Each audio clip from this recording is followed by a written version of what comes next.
الله ولي الذين آمنوا يخرجهم من الظلمات إلى النور والذين كفروا أولياؤهم الطاغوت يخرجونهم من النور إلى الظلمات. السلام علیکم ورحمۃ اللہ وبرکاتہ. بسم اللہ الرحمن الرحیم. الحمد للہ والصلاة والسلام علی رسول اللہ اما بعد. 90 پارے کی تفسیر آپ کے سامنے پیش کی جا رہی ہے. اللہ تبارک و تعالی نے اس پارے کی ابتدا میں شعیب علیہ السلام کا قصہ اور ان کی قوم کا جو معاملہ تھا ان کے ساتھ اس کو ذکر فرمایا، اور خاص کر کے ہر انبیاء کے ساتھ یہ واقعہ پیش آیا ہے کہ ان کی قوم کے لوگوں نے انہیں دھتکارا اور انہیں دھمکی دی. انہیں ملک بدر کیا گیا، اپنے شہروں کو اپنے علاقوں کو انہیں چھوڑنا پڑا. شعیب علیہ السلام کی قوم نے بھی شعیب علیہ السلام سے یہی کہا کہ اگر آپ باز نہیں آئے اور ہماری شریعت کے اوپر یا ہمارے آبا و اجداد کے دین پر نہیں آئے تو ہم آپ کو ہماری زمین سے نکال دیں گے. شعیب علیہ السلام کو علم تھا اس چیز کا کہ یہ کوئی نئی بات نہیں ہے، اس سے پہلے بہت سارے انبیاء آئے، ان تمام انبیاء علیہ السلام کے ساتھ یہ معاملہ رہا. ابراہیم علیہ السلام کو نکال دیا گیا، موسیٰ علیہ السلام کو مصر چھوڑ دینا پڑا، اس کے علاوہ بہت سارے انبیاء کو اپنے اپنے علاقے چھوڑ دینے پڑے.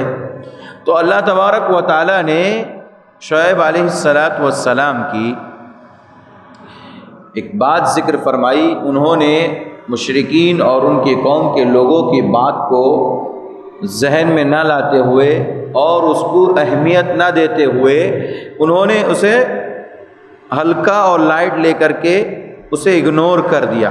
اسی چیز کو اللہ تبارک و تعالیٰ کہتا ہے، قال الملأ الذین استکبروا من قومه لنخرجنک یا شعیب والذین آمنوا معك من قریتنا او لتعودن فی ملتنا قال اولو كنا کارہین.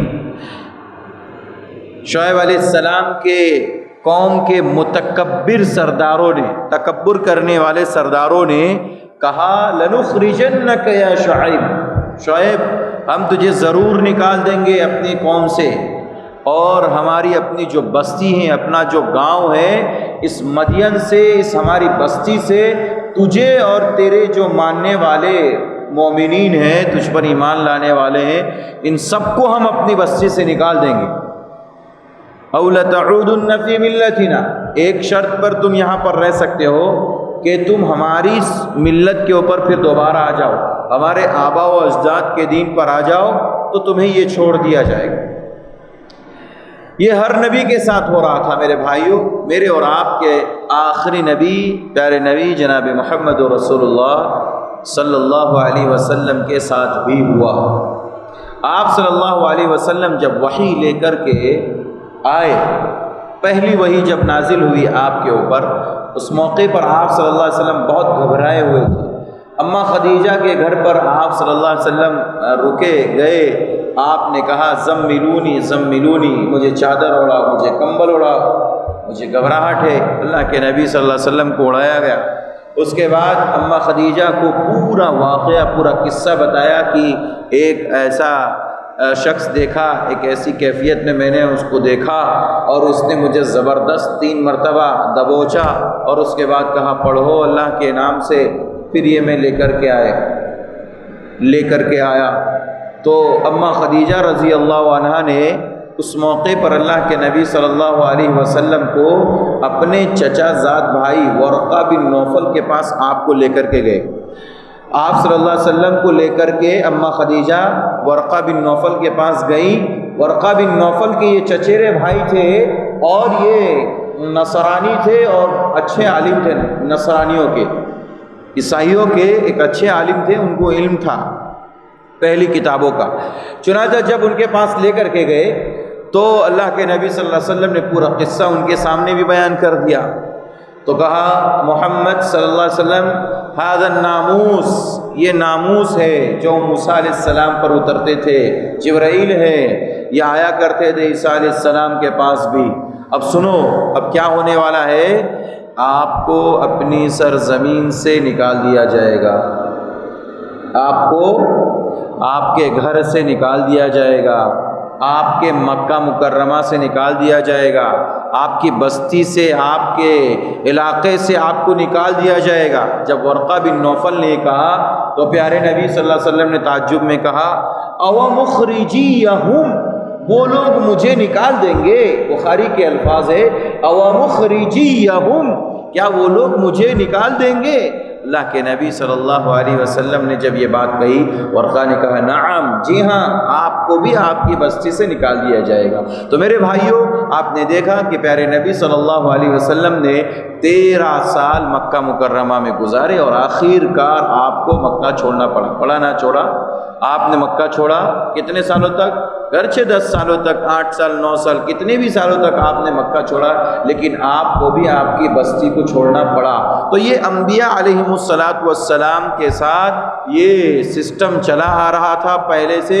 اسی کو شعیب علیہ السلام سے بھی کہا گیا، اور شعیب علیہ السلام کی قوم نے کہا دیکھو یا شعیب، نام لے کر کے کہا، کسی اور نبیوں کے ساتھ تو نہیں ذکر کیا گیا، لیکن شعیب علیہ السلام سے کہا گیا لنخرجنک یا شعیب، شعیب اپنی بستی سے تمہیں نکال دیں گے، دھکے مار کے نکال دیں گے۔ اور جانتے ہیں یہ انبیاء علیہم السلام کے منہج پر چلنے والے اور ان کے وارثین علماء کے ساتھ بھی ایسا ہی ہوتا ہے، علماء کے ساتھ بھی، کیوں یہ انبیاء کے وارث ہیں، ظاہر سی بات ہے جو انبیاء کے وارثین ہیں وہ ان کے منہج اور ان کے طریقے، ان کے راستے پر چلتے ہیں، تو معاملہ ان کے ساتھ بھی ویسا ہی ہونے والا ہے۔ ایک لمبی کہانی ہے، وقت نہیں ہے، نہیں تو میں آپ کے سامنے سلف رحمہ اللہ کے اتنی سینکڑوں قصے سنا سکتا ہوں۔ اس کے اندر اللہ کے نبی صلی اللہ علیہ وسلم کے منہج پر چلنے والے اور تمام انبیاء علیہم السلام کے منہج اور طریقے پر چلنے والے بہت سارے ہمارے علماء کو ان کے گاؤں سے، ان کے بستیوں سے نکال دیا گیا۔ ان میں خالی ایک کا میں ذکر کرتا چلوں آپ کے سامنے۔ بارہا ہم صحیح بخاری کا حوالہ دیتے ہیں، جانتے ہیں صحیح بخاری؟ ابھی میں نے آپ کے سامنے صحیح بخاری کا حوالہ پیش کیا کہ اللہ کے نبی صلی اللہ علیہ وسلم کی حدیث جو ہے صحیح بخاری کے اندر موجود ہے۔ یہ امام بخاری بخارا کے رہنے والے، چھوٹا سا علاقہ ہے یہ بخارا، پیارے نبی صلی اللہ علیہ وسلم کی سنت پر عمل کرنے والے امام بخاری رحمہ اللہ جب تک بخارا میں رہے کتاب و سنت کا علم پھیلاتے رہے اور لوگوں کو فائدہ پہنچاتے رہے۔ لیکن علاقے کے کچھ لوگوں نے بلکہ میں کہوں کہ علماء نے مل کر کے، ہوتے ہیں نا آپس میں ایک دوسرے سے چپکلش رہتی ہیں، تو امام بخاری رحمہ اللہ کو اپنا بخارا چھوڑنا پڑا بعض لوگوں کی وجہ سے، اور تنگ آ کر کے وہ اپنے شاگرد امام مسلم رحمہ اللہ کی بستی نیساپور چلے گئے، اور امام مسلم رحمہ اللہ جو ان کے شاگرد تھے امام بخاری رحمہ اللہ کے، انہوں نے کہا کہ استاد محترم آپ ہمارے یہاں آ جائیے، نیساپور میں اطمینان سے رہیں گے، آپ کو کوئی تکلیف نہیں، کوئی پریشانی نہیں ہوگی۔ آپ یعنی امام بخاری رحمہ اللہ بخارا سے چل کر کے نیساپور آ گئے۔ جب نیساپور آئے تو نیساپور میں بھی دیکھا کہ ایک لمبی جماعت ہے علماء کی، اور ظاہر سی بات ہے ہر ایک عالم اپنے سے بڑے کو نہیں دیکھنا چاہتا، یا کم سے کم دل کے اندر کوئی نہ کوئی مسئلہ رکھتا ہے، کسی نہ کسی مسئلے پر الجھانے کی کوشش کرتا ہے، الغرض مسئلہ کچھ بھی ہو۔ چنانچہ امام مسلم رحمہ اللہ نے نیساپور کے اندر امام بخاری رحمہ اللہ کو موقع دیا، لیکن زیادہ دیر وہاں بھی نہیں ٹک پائے، نہ زیادہ دیر رہ پائے۔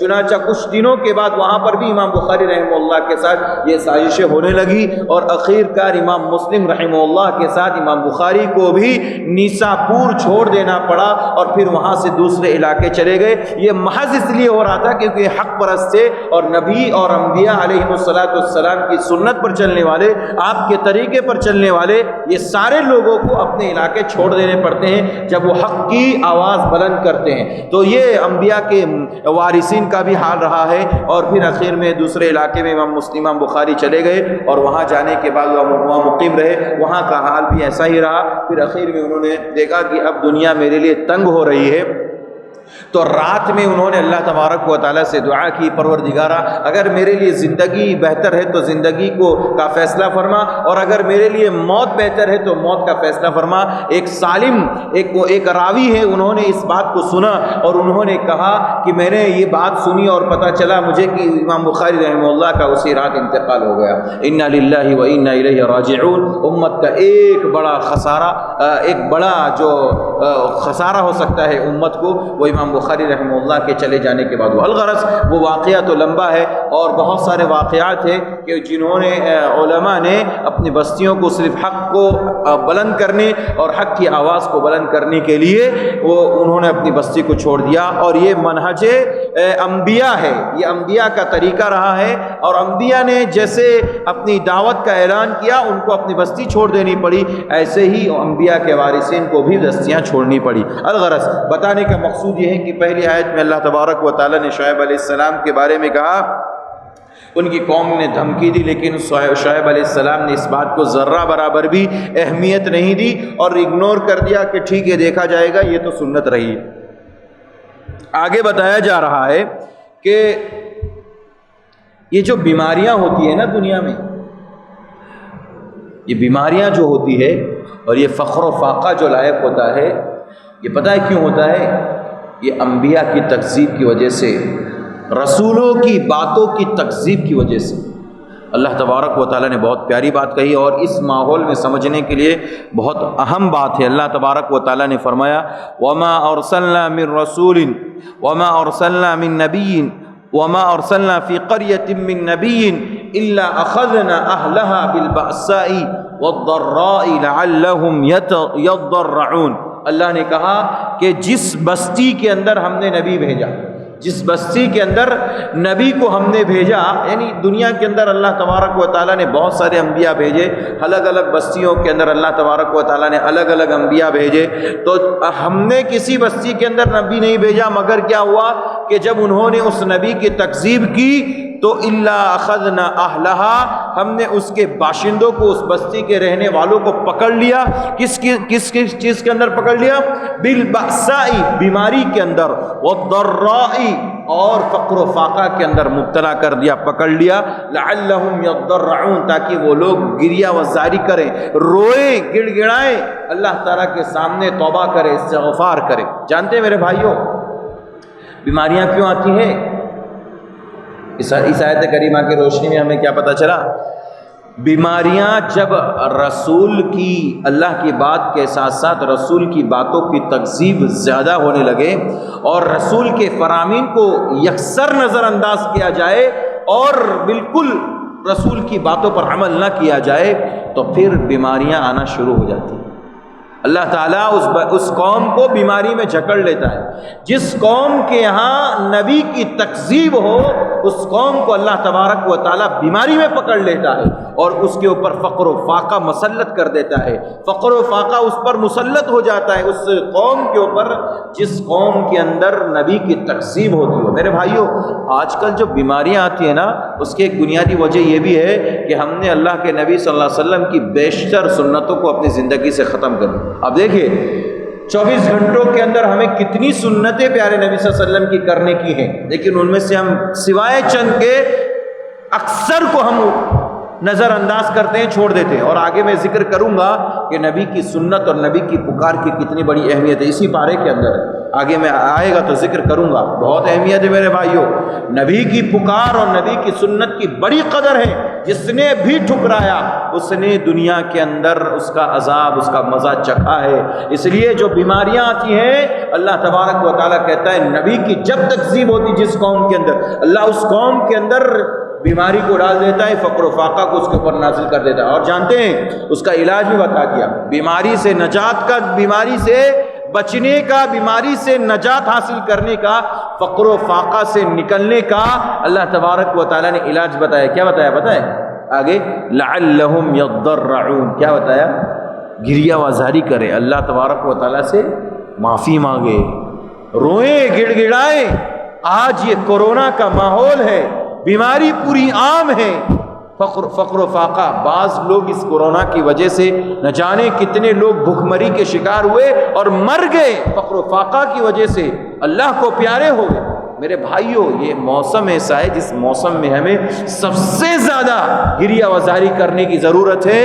جو علاج اللہ رب العزت نے بتایا ہے استغفار کرنے کا، توبہ کرنے کا، اللہ کی طرف پلٹنے کا، یہ وقت ایسا ہے کہ گریہ وزاری کیا جائے، جتنا رویا جائے، جتنے آنسو بہائے جائے، اللہ تبارک و تعالیٰ کے سامنے انشاءاللہ تبارک و تعالیٰ اللہ تعالیٰ انسان کے گناہوں کی وجہ سے کسی بھی قوم کے اندر آزمائش کو، بیماری کو اور فتنہ و فساد کو عام کرتا ہے۔ اللہ تبارک و تعالیٰ کو اچھا نہیں لگتا ہے کہ کسی قوم کو، کسی بستی کو اللہ تبارک و تعالیٰ آزمائش میں مبتلا کرے۔ یہ اللہ رب العزت کو کوئی بڑی نہیں۔ اللہ نے کہا جو بھی مصیبت زیر زمین پر آتی ہے بما کسبت ایدی الناس، یہ لوگوں کے اپنے ہاتھوں کی کمائی ہے، انسان کے اپنے کرتوتوں کی کمائی کی بنیاد پر یہ فتنہ و فساد، ظہر الفساد فی البر والبحر، یہ زمین میں اور بر و بحر کے اندر یہ جو فساد مچا ہوا ہے، کہیں بیماری کے نام پر، کہیں فقر و فاقہ کے نام پر، کہیں کس کے نام پر، کہیں کس کے نام پر، یہ محض اللہ رب العزت کی نافرمانی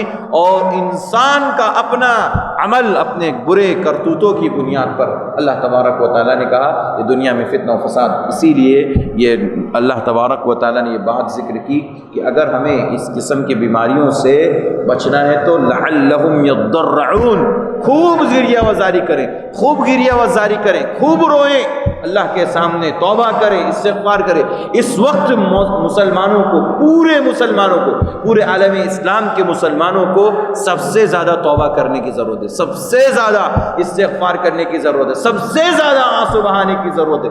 جانتے ہیں یہ آنسو جو انسان کی آنکھوں سے نکلتے ہیں، یہ آنسو بہت قیمتی ہے اللہ کی نگاہ میں، بہت قیمتی ہے، بہت قیمتی ہے۔ ایک آنسو اگر آپ کی آنکھ سے نکلا اللہ سے ڈرتے ہوئے، اللہ خشیت کی وجہ سے، اللہ کے ڈر کی وجہ سے، یہ آنسو آپ کے لیے جہنم کی آگ کو بجھا سکتا ہے۔ اللہ اکبر، بہت قیمتی آنسو ہے، اس لیے یہ آنسو بہائیے، اب ضرورت ہے سارے مسلمانوں کو مل کر کے اللہ کے سامنے گریہ وزاری کی ضرورت ہے، اللہ کے سامنے رونے کی، گڑگڑانے کی ضرورت ہے، تاکہ اللہ تبارک و تعالیٰ اس وبا کو، اس بیماری کو اور اس قسم کی تمام بیماریوں کو اللہ تعالیٰ نیست و نابود کر دے، ختم کر دے دنیا سے۔ میرے بھائیو، اس کی ضرورت ہے۔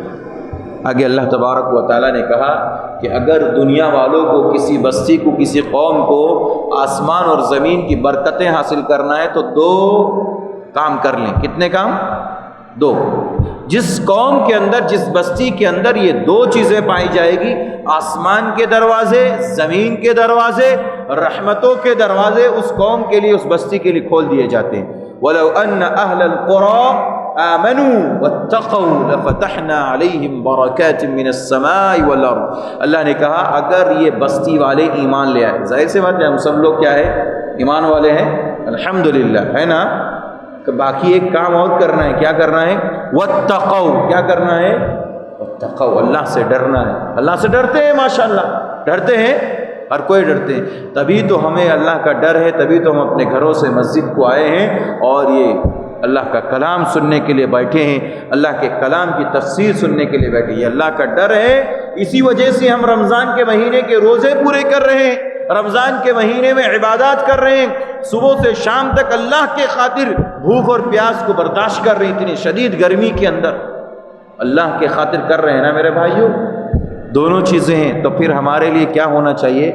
لفتحنا علیہم ابواب السماء، لفتحنا علیہم برکات من السماء والارض، تو پھر ہمارے اوپر آسمانوں سے کیا آنی چاہیے؟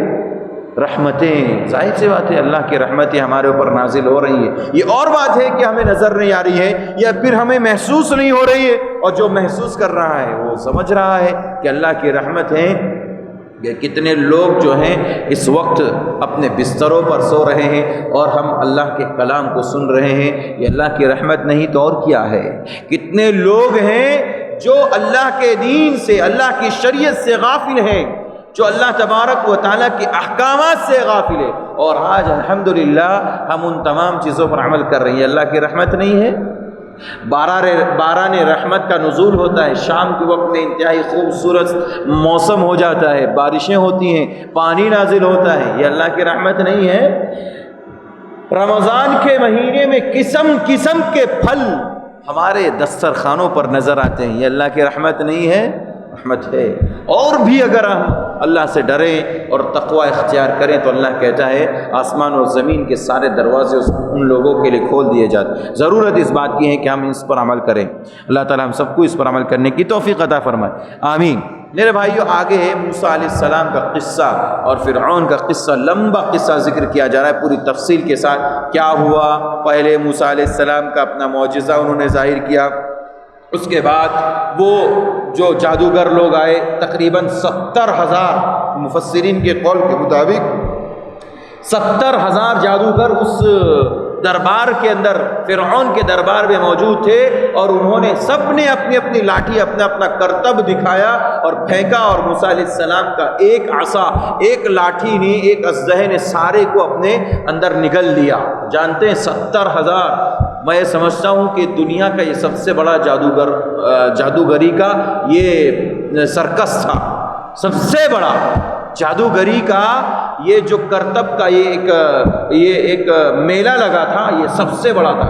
70,000 جادوگر اکٹھا ہو گئے، اور سب کی جتنی کی بھی جو چیزیں انہوں نے ڈالی تھی، سب کو موسیٰ علیہ السلام کی لاٹھی نے اژدہا بنتے ہی سب کو نگل لیا.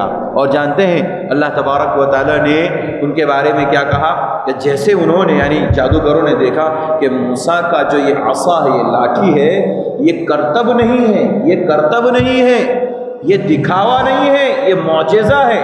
اسی لیے وہ فوراً انہوں نے کیا کہا؟ ہم رب موسیٰ و ہارون، موسیٰ اور ہارون کے رب پر ایمان لائے.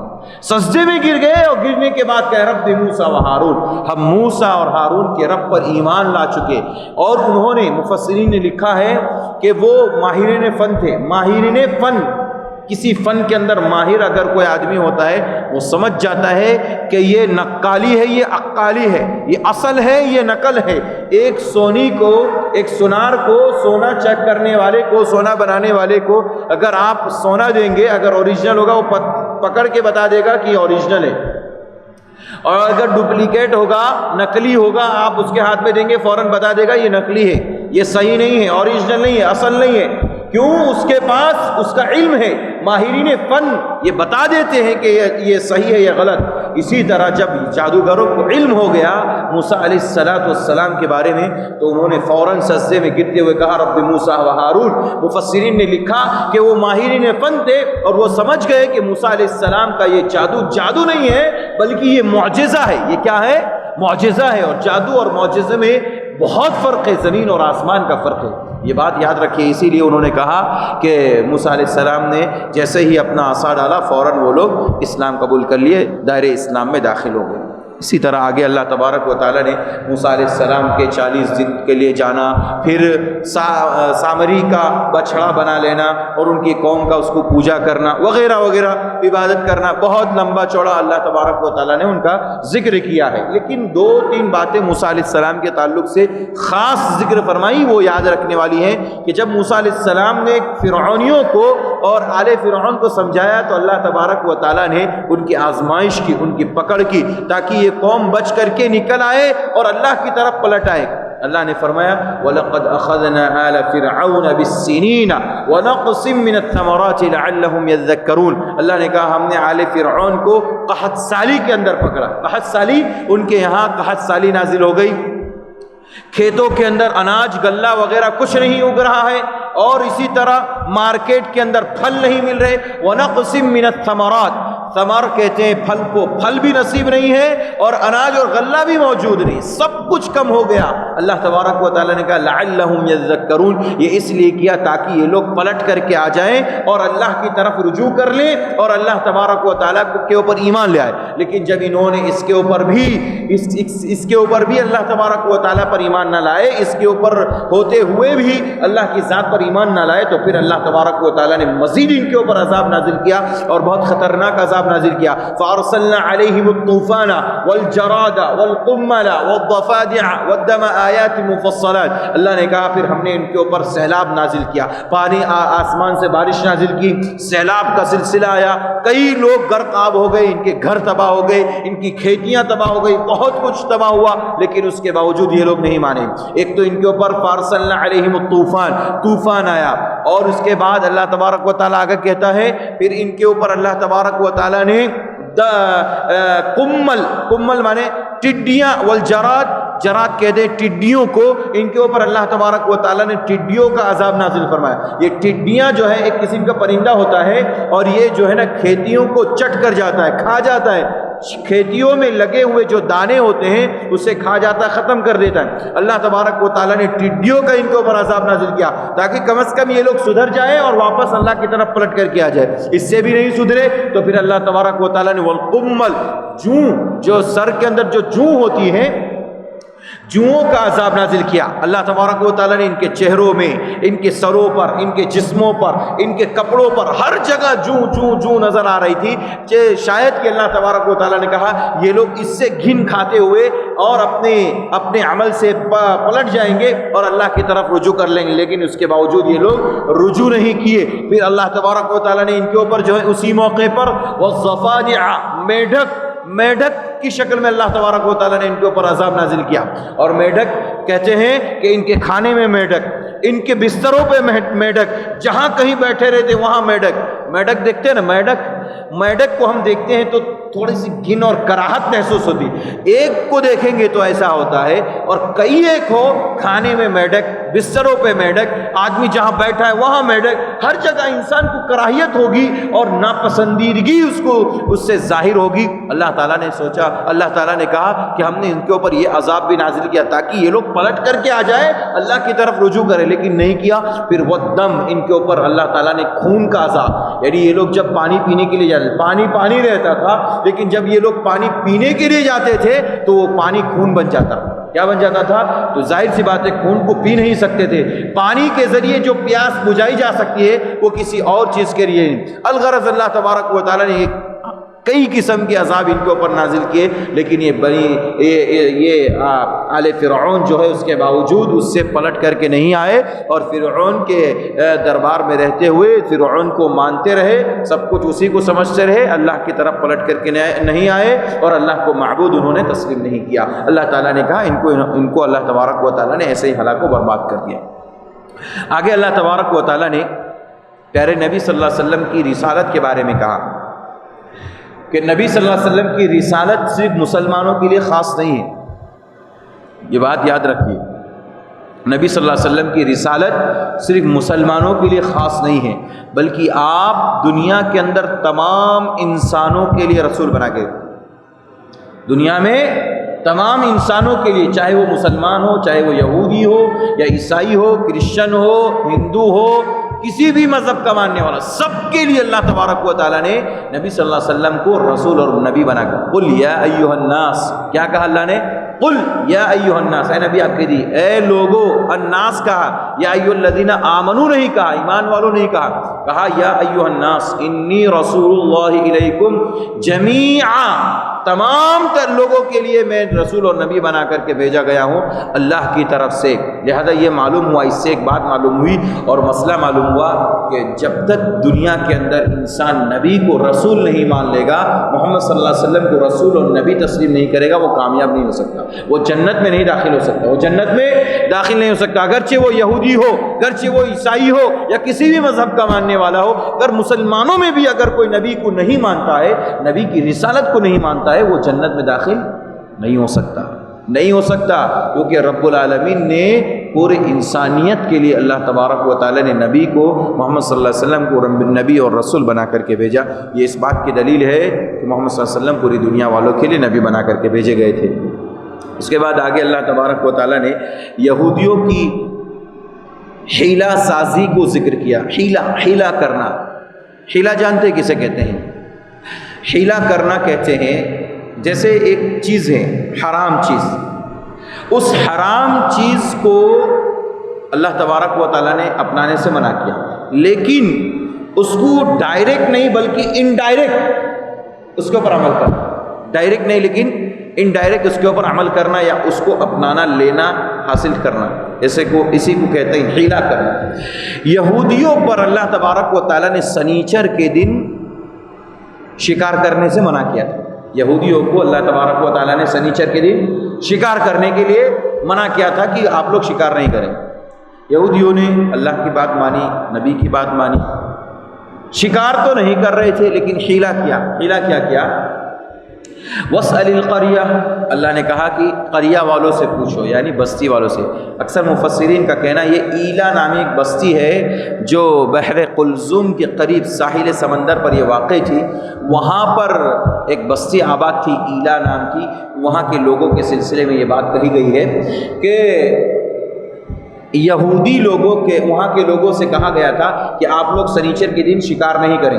انہوں نے حیلہ کیا کہ سنیچر کے دن تو شکار نہیں کرتے, البتہ جو سمندر تھا اس سمندر کے قریب میں انہوں نے کچھ گڈھے بنا دیے, کچھ چھوٹے تالاب بنا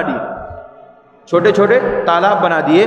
اب وہ جو سمندر کا جو پانی تھا وہ جب لہر مارتا ہے, پانی جب جیسے موج آتی ہے نا, تو پانی کی وجہ سے جو ہے وہ پانی سمندر سے آ کر کے وہ گھڑے میں یا اسی طرح سے جو ہے وہ تالاب کے اندر آ جاتا تھا.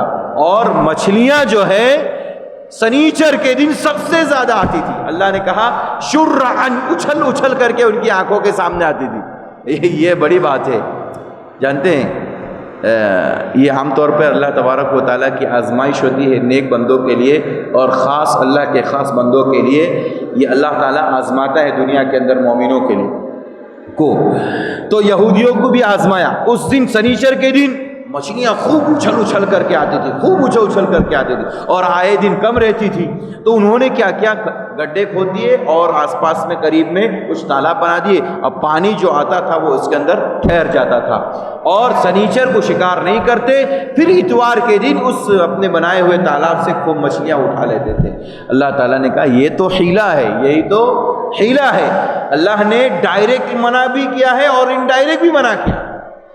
ایک چیز ہے آپ کو سنیچر کے دن نہیں کرنا. اب سنیچر کے دن آپ نے گھڑا کھودا, آپ نے گویا کی ایک راستہ بنایا.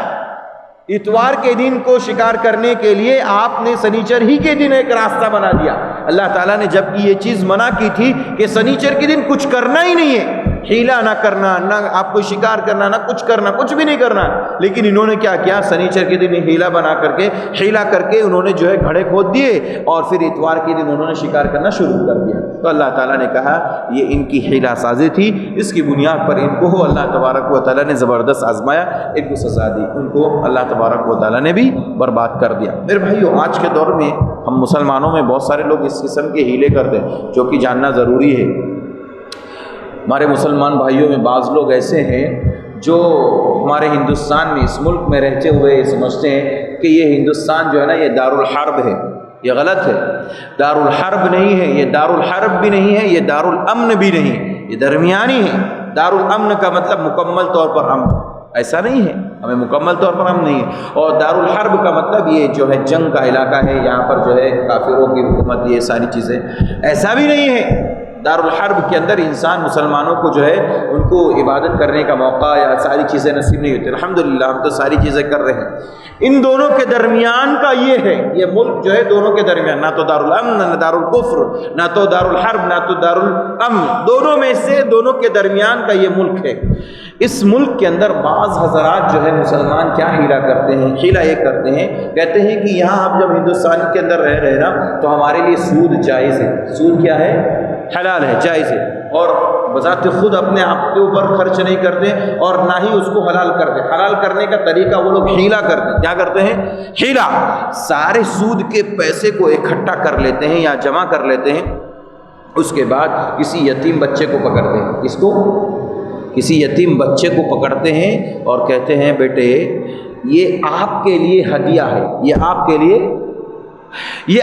لیے جو ہے آپ مستحق ہیں اس کے, آپ چونکہ غریب ہیں اس لیے آپ مستحق ہیں یہ سود کے پیسے کے, لہذا یہ آپ رکھ لیجئے اور آپ اس کو تھوڑے ہی دیر میں کسی مدرسے کے نام پر ہدیہ کر دینا. کیا کر دینا؟ ہدیہ. وہ بچے کو اس لیے دیا جاتا ہے تاکہ ہیلا کر کے اس حرام پیسے کو حلال کرنا. حرام پیسے کو حلال, سود کے پیسے کو حلال کرنے کے لیے اس بچے کو دیا جاتا ہے, یتیم بچے کو, اور پھر وہ یتیم بچہ جو ہے کسی مدرسے کے نام پر یا کسی اچھے کسی بھی دینی کاموں میں جو ہے وہ ہدیہ کر دیتا ہے. یہ جائز ہے میرے بھائیو؟ جائز ہے؟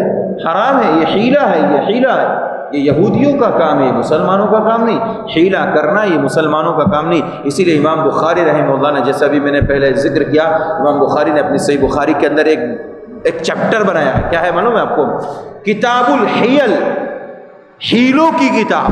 اور اس میں قال بعض الناس، جن کا میں نے ابھی تذکرہ کیا نا کہ وہ لوگ حیلہ کرتے ہیں، ان لوگوں کے بارے میں کہا قال بعض الناس، بعض لوگ ایسا کہتے ہیں. وہ بعض لوگ سے یہی لوگ مراد ہے جو حیلہ کرتے ہیں اور اس قسم کی حرکتیں کرتے ہیں اور سود کے پیسے کو وہ لوگ حلال کر لیتے ہیں کسی یتیم بچے کے ہاتھ میں دے کر کے، اور پھر یتیم بچے کو کہتے ہیں کہ آپ کو ہدیہ کر دینا، آپ کو ہدیہ کر دینا کسی اچھے کاموں پر. میرے بھائیو، یہ حیلہ کرنا اسلام میں جائز نہیں ہے. آپ کہیں پر بھی رہیے، سود آپ کے لیے حرام ہے. سود آپ کے لیے حرام ہے. جس نے بھی سود کا مال لیا گویا اللہ تبارک و تعالیٰ کے ساتھ، اللہ کے رسول کے ساتھ اس نے جنگ کو چھیڑ دیا. اور جو اللہ رسول سے جنگ چھیڑ دیتا ہے وہ جیت سکتا ہے؟ نہیں جیت سکتا. اس لیے میرے بھائیوں، یہ بالکل فضول باتیں ہیں. حیلوں سے ہمیں اپنے آپ کو بچانا چاہیے. آگے اللہ تبارک و تعالیٰ نے کہا وَلِلَّهِ الْأَسْمَاءُ الْحُسْنَى فَادْعُوهُ بِهَا. اللہ کے پیارے پیارے نام ہیں، اللہ کے پیارے پیارے نام ہیں. سارے پیارے ناموں کے ذریعے تم اللہ کو پکارو. اللہ کو پکارو گے، اللہ کہتا ہے، اللہ تبارک و تعالیٰ آپ کی پکار کو قبول کرے گا. اللہ کے 99 نام صحیح حدیث سے ثابت ہے. اللہ کے نبی نے فرمایا کہ 99 ناموں کو جس نے یاد کر لیا، اس کے اوپر ایمان لیا ہے، اس کے معنی اور مفہوم کو سمجھ کر کے ان اسماء حسنہ کو اللہ تبارک و تعالیٰ کو کہ وہ جنت کے اندر داخل ہوگا، وہ جنت کے اندر داخل ہوگا. ہمیں کوشش کرنی چاہیے. لیکن جو ترتیب کے ساتھ جو 99 نام ہے نا، اس ترتیب کو اہل علم نے صحیح نہیں قرار دیا، اور وہ حدیث صحیح نہیں ہے جس میں ترتیب سے ذکر کیا گیا ہے کہ یہی ترتیب سے 99 نام ہے. 99 نام ہیں، 99 نام یاد کرنے کی فضیلت ہے، لیکن جو ترتیب ذکر کی جاتی ہے 99 ناموں کی وہ صحیح نہیں ہے، وہ صحیح نہیں ہے. لہذا 99 ناموں کو یاد کریں اور ان 99 ناموں کے ذریعے ہم اللہ تعالیٰ سے مانگ سکتے ہیں، پکار سکتے ہیں. جیسے میں نے اس سے پہلے ایک مثال دے کر کے سمجھایا تھا کہ اللہ تبارک و تعالیٰ کا ایک صفتی نام غفار ہے. کیا ہے؟ غفار. ہم کہہ سکتے ہیں یا غفار اغفر لی، پروردگارا اے غفار تو مجھے بخش دے. اس سے اسی طرح سے اللہ کا نام ایک وہاب ہے، تو وہب لی من لدنک رحمہ، وہب لی من لدنک رحمہ. ایسے اللہ کے جتنے نام ہیں تو اللہ تبارک و تعالیٰ نے مجھے اور آپ کو ان کے ذریعے سے مانگنے کا حکم دیا. آگے اللہ تبارک و تعالیٰ نے اخلاق، بہترین اخلاق کا تذکرہ کیا. ایک آیت کے اندر ایک بہترین اخلاق کا ذکر کیا. 3 چیزیں جس بندے کے اندر ہو وہ بہترین انسان ہے. اللہ نے فرمایا خذ العفو وامر بالمعروف واعرض عن الجاہلین. اللہ نے کہا کہ عفو درگزر کو اختیار کرو. جب معاملات الجھنے لگے، آپس میں اختلاف زیادہ ہو، لڑائی جھگڑے کا مسئلہ ہو، تو خذ العفو، خذ العفو، عفو درگزر کو. ہوتا رہتا ہے سماج میں، معاملات ہوتے رہتے ہیں، گھر بار میں، ادھر ادھر، ہر جگہ انسان کے معاملات الجھے ہوئے رہتے ہیں. اللہ نے کہا خذ العفو، اخلاق، پہلا اخلاق عفو درگزر کو اختیار کیجیے. اور وَأْمُرْ بِالْمَعْرُوفِ، لوگوں کو بھلائی کا حکم دیتے رہیے. وَأَعْرِضْ عَنِ الْجَاهِلِينَ، اور جاہلوں سے، نادانوں سے اپنے آپ کو دور رکھیے. ایک واقعہ بیان کرتا ہوں میں آپ کے سامنے جو صحیح ہے. عمر بن خطاب رضی اللہ عنہ کا زمانہ تھا. عمر بن خطاب رضی اللہ عنہ کی خلافت تھی. عمر بن خطاب رضی اللہ عنہ کے ایک خاص مشیر تھے. مشیر جانتے ہیں؟ مشیر مشورہ دینے والے. خاص مشیر تھے ان کے قیس. ان کے ایک چچا تھے حسین عیینہ. یہ چچا جو ان کے کسی علاقے سے آئے اپنے بھتیجے کے پاس، کہا کہ مجھے ذرا آپ اجازت دے دیجئے کہ میں عمر بن خطاب سے کچھ کہہ لوں، کچھ مانگ لوں، کچھ ان سے بات کر لوں. تو بھتیجے نے کہا ٹھیک ہے، آپ عمر بن خطاب سے آپ بات کر سکتے ہیں، گفتگو کر سکتے ہیں. چنانچہ چچا جو ہے عمر بن خطاب کے پاس گئے اور کہا کہ عمر بن خطاب آپ انصاف نہیں کرتے، آپ اپنے لوگوں کو دیتے، ہم لوگوں کو نہیں دیتے. عمر بن خطاب کو یہ بات سن کر کے جلال غصہ آ گیا اور تیز غصے میں آ کر کے کہنے لگے، مطلب انتہائی تیز غصے میں آنے کے بعد پھر وہ ان کے جو مشیر تھے یعنی اس عیینہ نامی آدمی کے جو بھتیجے عمر بن خطاب کے مشیر تھے، انہوں نے کہا عمر بن خطاب کے غصے کو ٹھنڈا کرنے کے لیے اسی آیت کریمہ کو پیش کیا۔ انہوں نے کہا اللہ کہتا ہے نا، دیکھیے عمر بن خطاب ٹھہریے، اللہ کیا کہتا ہے، خذ العفو، عفو درگزر کو اپنائیے، وأمر بالمعروف، لوگوں کو بھلائی کا حکم دیجیے، وأعرض عن الجاہلین، اور اس جاہل سے اپنے آپ کو دور رکھیے، وأعرض عن الجاہلین، اور جاہلوں سے اپنے آپ کو دور رکھیے۔ اللہ تبارک و تعالیٰ دیکھیے کہتا ہے نا، فوراً عمر بن خطاب اپنے غصے پر جو کنٹرول کر چکے اور ٹھنڈے پڑ گئے اور اس کو معاف کر دیا، درگزر کر دیا اور اس سے کنارہ کشی اختیار کر لی، ہٹ گئے۔ کیوں؟ جبکہ عمر بن خطاب کے بارے میں ہے وقافاً علی کتاب اللہ، کہ وہ نبی صلی اللہ عمر بن خطاب رضی اللہ عنہ اللہ تعالیٰ کے کتاب کے اوپر بہت زیادہ عمل کرنے والے تھے، بہت زیادہ اس کے اوپر عمل کرنے والے، یعنی جب بھی اللہ کا فرمان سن لیتے پھر اس کے اوپر عمل کرتے، اور اسی موقع پر اور تمام وہ چیزیں جو اللہ تبارک و تعالیٰ نے قرآن حکیم میں کی اس کو کرتے، اور جن چیزوں سے منع کیا گیا ان سے وہ رک جاتے۔ لہذا وہاں پر جیسے ہی اس بھتیجے نے، اس مشیر خاص نے یہ آیت کریمہ پیش کی، عمر بن خطاب اس کو سزا دینے سے اپنے آپ کو دور لے، ہٹ گئے، پیچھے ہٹ گئے، دور ہو گئے، جاہل سے اپنے آپ کو دور کر لیا۔ اس سے معلوم یہ ہوا کہ انسان کو اللہ تبارک و تعالیٰ کے احکامات پر عمل کرنا چاہیے، اور یہ آیت کریمہ اتنی پیاری ہے انسان کے اخلاق کو درست کرنے کے لیے، اور جاہلوں سے الجھنے کی ضرورت نہیں، جاہلوں سے اپنے آپ کو دور رکھنے کی ضرورت ہے۔ آگے اللہ تبارک و تعالیٰ نے ایک مسئلہ بیان فرمایا، وَإِذَا قَرَأْتَ الْقُرْآنَ، جب وَإِذَا قُرِئَ الْقُرْآنُ فَاسْتَمِعُوا لَهُ وَأَنصِتُوا لَعَلَّكُمْ تُرْحَمُونَ، کہ جب قرآن پڑھا جائے تو خاموشی سے سنا جائے، اور اس کے موقع پر قرآن کے پڑھنے کے وقت کوئی بھی چیز پڑھی نہ جائے۔ اس میں ایک مسئلہ ہے کہ کیا اصل کیا ہے، اس کا پس منظر کیا ہے؟ اس آیت کریمہ کا پس منظر یہ ہے کہ یہودی لوگ جو ہے نا، جب قرآن مجید کی تلاوت ہوتی تھی تو یہ لوگ شور کرتے تھے یا باتیں کرتے، گفتگو کرتے، قرآن کو صحیح طور پر لوگوں کو سننے نہیں دیتے تھے۔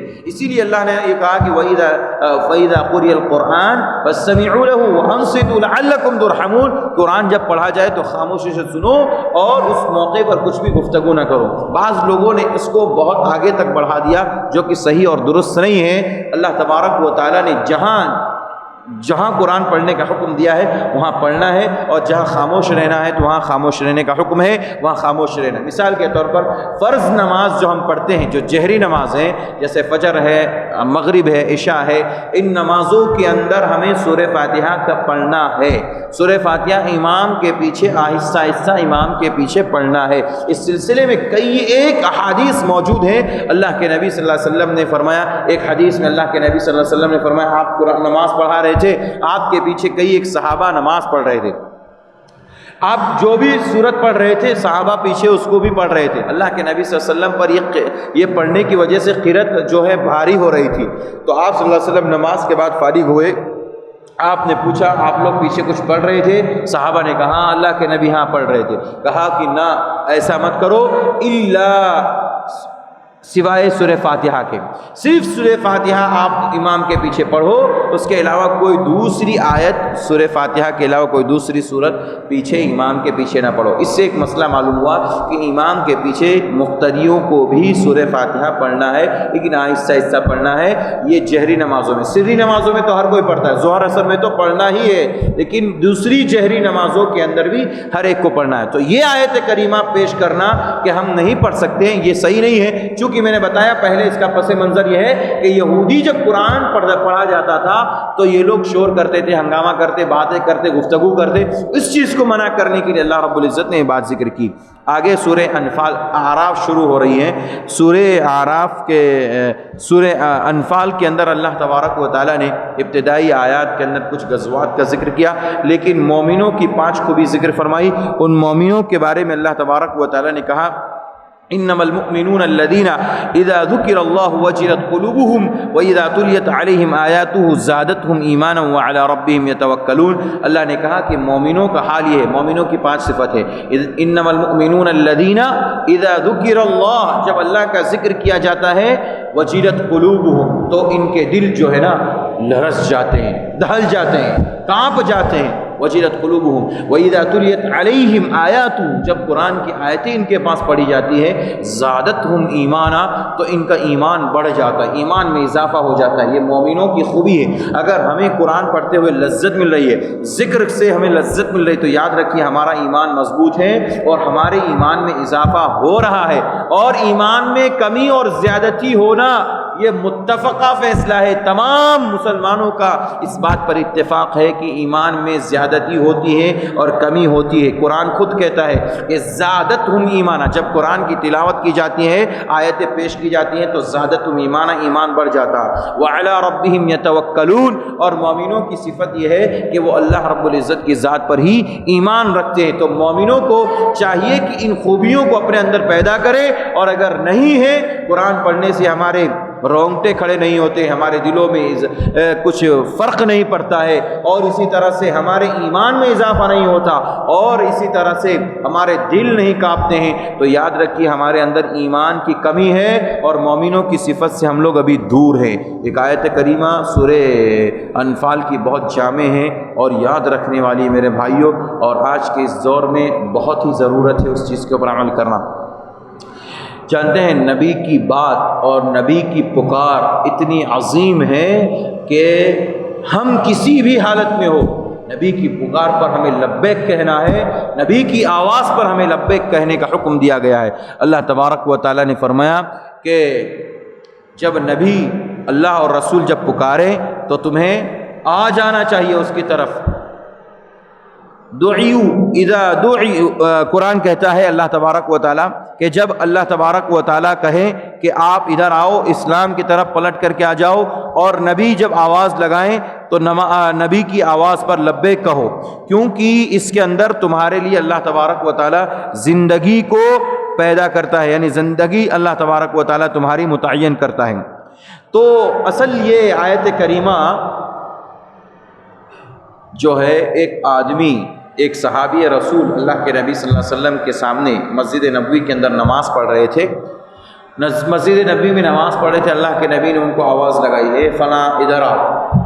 وہ آدمی نماز پڑھ رہا ہے، اللہ کے نبی نے آواز لگائی ادھر آؤ، وہ آدمی نماز پڑھ رہا، انہوں نے سنا کہ اللہ کے نبی آواز دے رہے ہیں، مجھے بلا رہے ہیں، لیکن وہ برابر نماز میں تھے۔ اللہ کے نبی صلی اللہ علیہ وسلم آگے بڑھ گئے، اپنے کام میں مشغول ہو گئے۔ پھر اللہ کے نبی کے پاس جب نماز ختم کر چکے تو آئے، کہا اللہ کے نبی آپ نے آواز لگائی تھی؟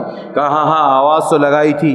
کہا تم نے قرآن کریم کا یہ فیصلہ نہیں سنا کہ اللہ تبارک و تعالیٰ نے کہا ہے یا ایھا الذین آمنوا استجیبوا، اے ایمان والو استجیبوا، تم جواب دو، للہ اللہ کو، وللرسول اور رسول کو، اذا دعاکم جب تمہیں پکاریں، آواز لگائیں، لما یحییکم تمہاری زندگی کے سلسلے میں، تمہاری خیر اور بلائی کے سلسلے میں، تمہاری زندگی کے سلسلے میں اللہ رسول اگر تمہیں پکارے، آواز لگائے تو تمہیں جواب دینے کا حکم ہے۔ اور میں تمہیں پکارا، تم نماز پڑھ رہے تھے، تمہیں نماز چھوڑ کر کے آ جانا چاہیے تھا۔ اللہ اکبر، نبی کی پکار کا دیکھیں کتنی اہمیت، کتنا اونچا مقام، نبی کی سنت کا کتنا اونچا مقام۔ آپ نے کہا تمہیں آ جانا چاہیے تھا۔ پھر اللہ کے نبی نے آگے فرمایا کہ میں تمہیں ایک صورت نہ بتاؤں جو صورت بہت ہی پیاری ہے، اس مسجد سے نکلنے سے پہلے پھر آپ نے فرمایا وہ الحمدللہ رب العالمین سورہ فاتحہ ہے۔ بتانا مقصود یہ ہے اللہ کے نبی صلی اللہ علیہ وسلم نے اپنی آواز کے بارے میں، اپنی پکار کے بارے میں، اپنا مقام و مرتبے کے سلسلے میں اس آیت کریمہ سے کہا کہ اگر نبی کی پکار آ جائے تو اگر آپ نماز میں بھی ہیں تو پھر آپ کو نبی کی طرف پلٹ کر کے جانا ہے۔ یہ اللہ رب العزت نے نبی کا مقام رکھا۔ اور آج ہم دنیا میں کتنے ایسے احکامات ہیں نبی کے، کتنی ایسی سنتیں ہیں، وہ دن بھر میں ہم ایسے ہی نظر انداز کر دیں کہ ہم پکارتے رہتے ہیں اللہ کے نبی نے فرمایا، اللہ کے نبی نے فرمایا، ہمیں معلوم ہوتا ہے لیکن اس کے باوجود ہم اس کو نظر انداز کر دیتے۔ میرے بھائیو، اللہ تبارک و تعالیٰ نے مجھے اور آپ کو سوچنے سمجھنے کا موقع دیا ہے۔ ہمیں نبی صلی اللہ علیہ وسلم کی سنت پر عمل کرنا چاہیے، نبی صلی اللہ علیہ وسلم کی باتوں کو اہمیت دینا چاہیے، آپ کی احادیث کو اہمیت دینا چاہیے۔ اللہ تعالیٰ سے دعا ہے اللہ تعالیٰ مجھے آپ کو سارے مسلمانوں کو قرآن مجید کو سمجھنے اور اس کے مطابق عمل کرنے کی توفیق عطا فرمائے۔ قرآن مجید کو اپنی زندگی میں لانے کی کوشش کرنی چاہیے، اس کی توفیق عطا فرمائے۔ رب العالمین ہمیں جب تک اس دنیا میں زندہ رکھے، ایمان پر زندہ رکھے، اور جب خاتمہ ہو خاتمہ بالخیر نصیب فرمائے۔ آمین۔ وآخر دعوانا ان الحمد للہ رب العالمین۔ السلام علیکم ورحمۃ اللہ وبرکاتہ۔